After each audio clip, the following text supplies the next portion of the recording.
पिछले क्लास में हम पढ़े कि रंगिया कहाँ गया था। अपने बेटे को देखने के लिए पाठशाला जाता है।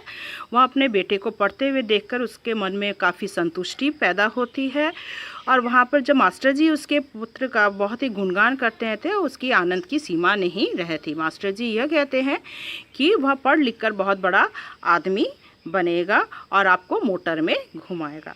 तो वह मास्टर जी को क्या है, पैसे देने के लिए वह जाता है, प्लस इसके अलावा जो है वह यह भी देखना चाहता था कि उसका बेटा कैसा पढ़ रहा है।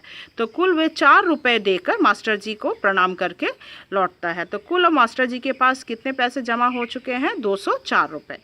तो वह पूरे पैसे जो हैं वह उसके भविष्य के लिए मास्टर जी के पास ही जमा कर रहे थे।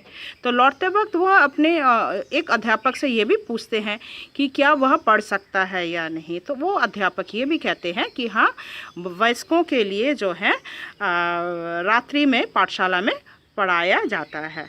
तो उसके आगे हम पढ़ेंगे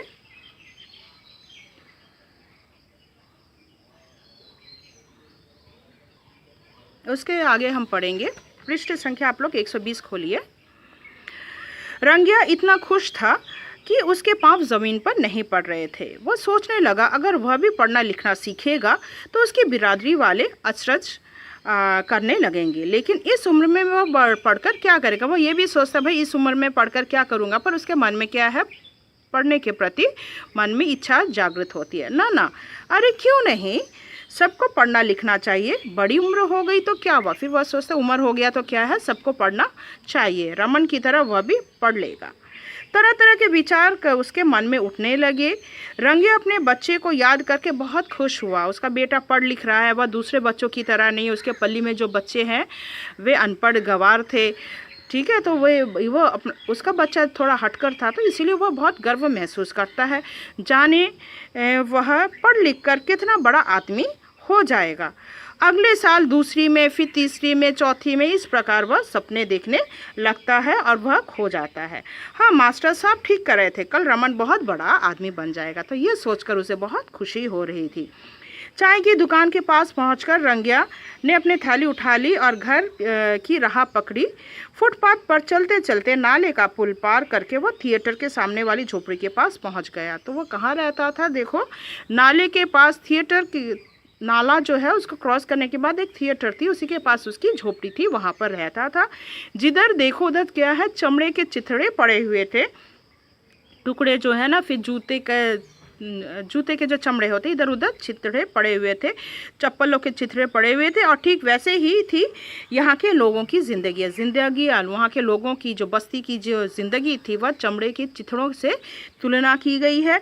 यहाँ हर कोई शराब पीता है और गंदा रहता। तो उस पल्ली में जितने भी लोग थे बहुत ही गंदा रहते थे। वो उसी पानी में नहाते थे, नाले के पानी में कपड़े धोते थे, नहाते थे, शराब पीते थे।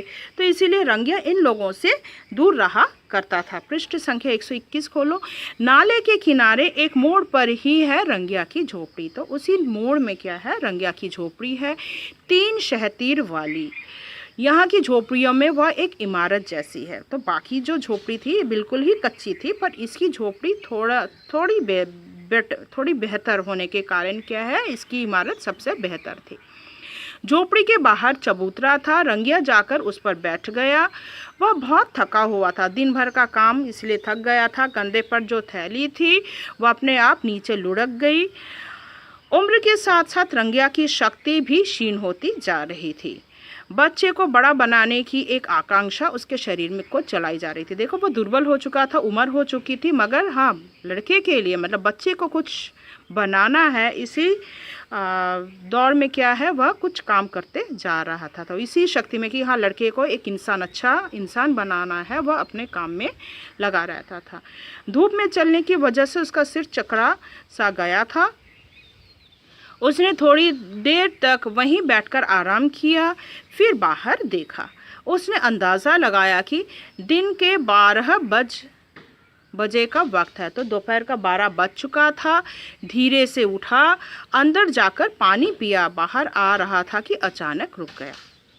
सामने दीवार पर भगवान वेंकटेश्वर की तस्वीर लगी हुई। तो वो बाहर ही निकल रहा था, फिर उसे थोड़ी याद आ गई, तो वह क्या करता, भगवान वेंकटेश्वर की तस्वीर जो लगी थी उसको प्रणाम करता है और प्रणाम करके वो मनौती मांगता है कि हे भगवान, मेरे बच्चे का उद्धार करो, उसको खूब पढ़ना लिखना आ जाए, उसको तुम्हारी शरण में ले आऊँगा। तो मेरा बड़ लड़का अगर पढ़ लिख कर बहुत बड़ा आदमी बन जाए तो क्या है, पढ़ना लिखना आ जाए, तो मैं और मेरा पुत्र दोनों मिलकर आपके शरण में आएंगे और अपने बाल अर्पित करेंगे। तो उसके बाल तुम्हें अर्पित करूँगा, अपने भी, दोनों अपने बाल अर्पित करने की कसम वहाँ पर रंगिया भगवान वेंकटेश्वर के सामने करते हैं। भगवान के प्रति रंगिया को की बड़ी भक्ति थी। बाहर आकर वह चबूतरे पर बैठ गया। सामने नाला बह रहा था और उसके पानी की बदबू से रंगिया की नाक फट रही थी। बच्चे उस पानी में डुबकी लगा लगा कर नहा रहे थे और औरतें क्या कर रहे थे, उसी पानी में कपड़े धो रही थी। रंगिया को मास्टर साहब की चप्पलों की याद आ गई। फौरन मास्टर साहब ने पुराने चप्पल थैली से निकाले, सोचा इनको नया बना दूं, बिल्कुल नया, और वे उस काम में जुट गए। इससे बढ़कर और क्या काम हो सकता है कि मास्टर साहब का चप्पल वे खुद बनाएंगे, बनाकर क्या करेंगे, मास्टर जी को पहनाएंगे। मामा, इतने में क्या है, किसी की आवाज़ आती, मामा किसी की आवाज़ सुनाई दी। रंगिया ने सिर उठाकर देखा तो एक 10 साल की बच्ची है, सड़ा आम चूसती हुई आ रही है। उसका नाम क्या है, पोली। आकर खबर देती है माँ की तबीयत खराब है, आज खाना नहीं बनाएंगी। रंगिया ने फिर कहा, क्या हुआ तेरी माँ को? वो कहती है कि मेरे को नहीं मालूम, और फिर बच्ची चली जाती है। रंगिया क्या करता है, सामान निकालकर मास्टर साहब की चप्पलों को ठीक करने में लग जाता है। उसको बड़ी सावधानी से ठीक ठाक करके सी दिया, बिल्कुल नया रूप हो गया। तो चप्पल का ठीक ठाक करके एकदम से नया बना दिया। यह सब काम करने में 1 घंटा लगा। तो ये चप्पल ठीक करने में कितना वक्त लग गया था, 1 घंटा लग गया था। फिर उसकी पॉलिश भी कर दी। उनको बाजू में रखकर उनकी सुंदरता पर वह स्वयं मुग्ध हो रहा था। हाँ, नया चप्पल बनाने में या पुराने चप्पल बनाने में रंगिया बड़ा माहिर है। ये इम्पोर्टेंट क्वेश्चन है कि रंगिया किस में माहिर है, नया चप्पल बनाने में और पुराने चप्पलों को नया बनाने में रंगिया माहिर है। इम्पोर्टेंट क्वेश्चन यही आ सकता है, अंडरलाइन कर लो। यह बात उस गांव में सबको मालूम है। गांव के लोगों को क्या मालूम है, वही सेम आंसर लिखोगे कि नया चप्पल बनाने में या पुराने चप्पल को नया बनाने में। मास्टर साहब की चप्पलें उसने अटारी पर रखी थी। तो चप्पल कहाँ रखी हुई थी, झोपड़ी की अटारी में क्या है, मास्टर साहब की चप्पलें रखी थी। उसको बड़ी भूख लगी थी और वह क्या है, निकल पड़ता है खाने के लिए। तो नल के पास ही प्लेटफॉर्म था, रेलवे का प्लेटफॉर्म था, तो वहाँ पर एक होटल थी, वहीं पर वह खाने चला जाता है। एक औरत बड़ी टोकरी में भात, हांडी में सांभर और दूसरे बर्तन में मट्ठा रख कर बैठी हुई थी। 4 एक रिक्शा वाले उसके चारों ओर बैठकर खाना खा रहे थे। तो कुछ लोग रिक्शा वाले जो है, रिक्शा चालक, वहाँ बैठे खाना खा रहे थे और रंगिया भी क्या करता है, उनके बीच जाकर बैठ जाता है। पृष्ठ संख्या 123 खोलिए। रंगिया ने नल के पास जाकर हाथ मुंह धोया, बनियान के छोर से मुंह पोंछते हुए वहां जाकर उस औरत के बाजू में बैठकर उसने पूछा, क्या गंगा, आज क्या बना है खाने में? तो वह जिसके पास गया था, प्लेटफॉर्म के पास जो होटल था, उस औरत का नाम था गंगा। खाने में क्या बना है ना, बैंगन का सांबर और पिटुआ की चटनी। अंडरलाइन करना, गंगा ने उत्तर दिया। अच्छा, एक पत्ता इधर डाल दे। क्यों नहीं, अभी लो। गंगा ने एक पत्ता उसके हाथ में दिया। रंगिया बैठ गया। गंगा ने टोकरी के ऊपर से कपड़ा हटाकर एक छोटे से बर्तन में तौलकर 3 बार रंगिया के पत्ते में भात दिया। कितने बार भात दिया था? 3 बार भात दिया था। पूछा, चटनी डालूं या सांभर? पहले किससे चावल खाओगे? भात मतलब चटनी से या सांभर से? चटनी से। पहले उसने शुरुआत की थी किससे? चटनी से। गंगा ने चटनी परोस दी। रंगिया अन्न को नमस्कार करके खाने लगा। अन्न को नमस्कार करता है और खाने लगता है। क्यों गंगा, यह धंधा कैसा चल रहा है? चावल का दाम तो और भी बढ़ गया। क्या कहा? चावल का दाम बढ़ गया। क्या करूं? 5 पैसे और बढ़ाने का सोच रही हूं। हाँ, ज़रूर बढ़ा दो, ज़रा सांभर डालना। और फिर वो सांभर डालने के लिए कहता है। गंगा ने 2 चम्मच सांभर डाल दिया। उसने बाकी खाना उसी में से खा लिया और थोड़ा मट्ठा पीकर उंगलियां चाटते हुए नल के पास जा पहुंचा। हाथ मुंह धोया और थोड़ा सुस्त हो गया। धोकर वो क्या, पीपल का पेड़ था, उसी के नीचे वह थोड़ा लेट गया, नींद आ गई तो वहाँ पर सो जाता है। इतने में क्या होता है, रंगिया को कितना देर हो गया उसे पता नहीं, इतने में क्या है, एक बच्ची आता है और आकर उसको उठा देता है। क्या रे नारिगा, क्या हुआ, रंगिया ने पूछा। तो नारिगा आता है और आकर उसे बुला देता है। उठो दादा उठो जल्दी, हमारी पल्ली में आग लग गई है, आग। तो नारिगा ने आकर खबर दी कि पल्ली में आग लग गई है। यह कहकर वह भाग गया। रंगिया का दिल एकदम बैठ गया। तो आग की खबर देने वाला बालक कौन था? नारिगा, नाम याद रखना। और यह कहकर वह भाग गया। रंगिया का दिल एकदम बैठ गया। थिएटर की तरफ का आसमान धुएं से भरा हुआ था। वह देखता है थिएटर की तरफ जो है वहाँ पर धुआं से भर गया है आसमान। जल्दी से उठकर खड़ा हो गया और जल्दी जल्दी वह चलने लगा। शाम को कितने बजे थे? 4 बजे का वक्त था। आग कैसे लगी किसी को नहीं पता था। सबकी सब झोपड़ियाँ जो है आग में जल रही थी। ज्वालाएं आसमान को छू रही थी। सब जगह रोना धोना सुनाई दे रहा था। घर का सामान बाहर निकालना मुश्किल हो रहा था। आग लगने के कारण सामान भी निकालना मुश्किल हो रहा था। पुराने टायर जल रहे थे, चमड़े जल रहे थे, तो बदबू बहुत मार रही थी। कुछ साहसी व्यक्ति जलती हुई झोपड़ियों में घुसने की कोशिश कर रहे थे अपने सामान निकालने के लिए, मगर वे अपने काम में असफल भी होते हैं। रंगिया हांफते हुए आया, जलते हुए अपने घर की तरफ देखा। छत पूरी की पूरी जल गई थी और तेज आग की आंच दूर तक जा रही थी। तो क्या है, छत पूरी तरह से जल चुकी थी। उसके बाद पृष्ठ संख्या 124 जो कि लास्ट है, पृष्ठ संख्या देखो। मास्टर साहब के चप्पल अंदर अटारी पर रखे हुए थे। तो मास्टर साहब के चप्पल कहाँ रखे हुए थे? झोपड़ी के अंदर अटारी पर रखे हुए थे। और रंगिया का मन उनको याद कर व्यथित होने लगा, छटपटाने लगा कि हाय मास्टर साहब का चप्पल जो है अटारी में रखा हुआ है, किसी भी तरह उस चप्पल को उसे निकालना है। उसकी बगल में एक युवक खड़ा था, पास ही एक युवक खड़ा हुआ था और उस युवक से वह कहता है कि आप जाकर उन चप्पल को निकाल कर आइए तो मैं आपका मुंह मांगा पैसा इनाम में दूंगा।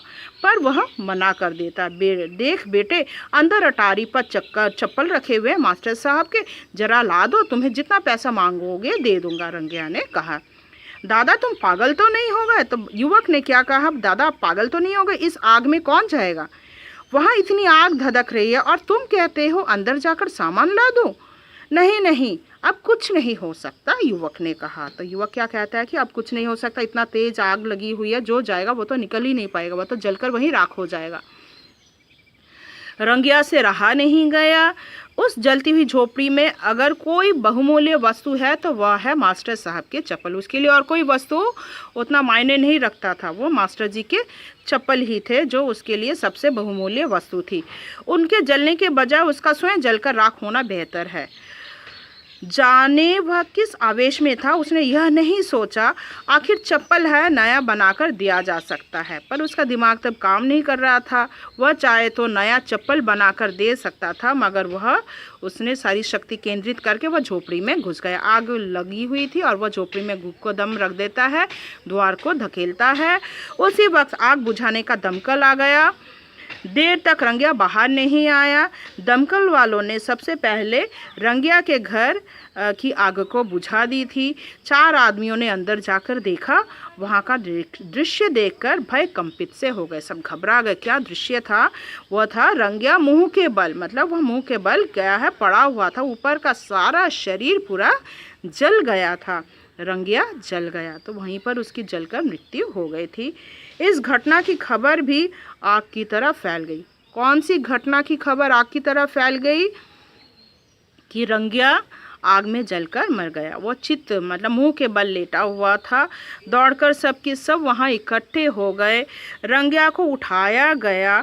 मास्टर साहब के दोनों चप्पल पॉलिश किए हुए ज्यों के त्यों चमक रहे थे। जब रंगिया को उठाया गया तो देखा गया कि मास्टर जी के चप्पल ज्यों के त्यों पॉलिश किए हुए चमक रहे थे और वे दोनों उसके पेट के नीचे थे। तो उसने कहाँ चप्पल रखा थे? अपने पेट के नीचे चप्पल रखे हुए थे। वह लेट गया था, जिसके कारण क्या हुआ, चप्पल तो बच गया मगर वह न बच सका।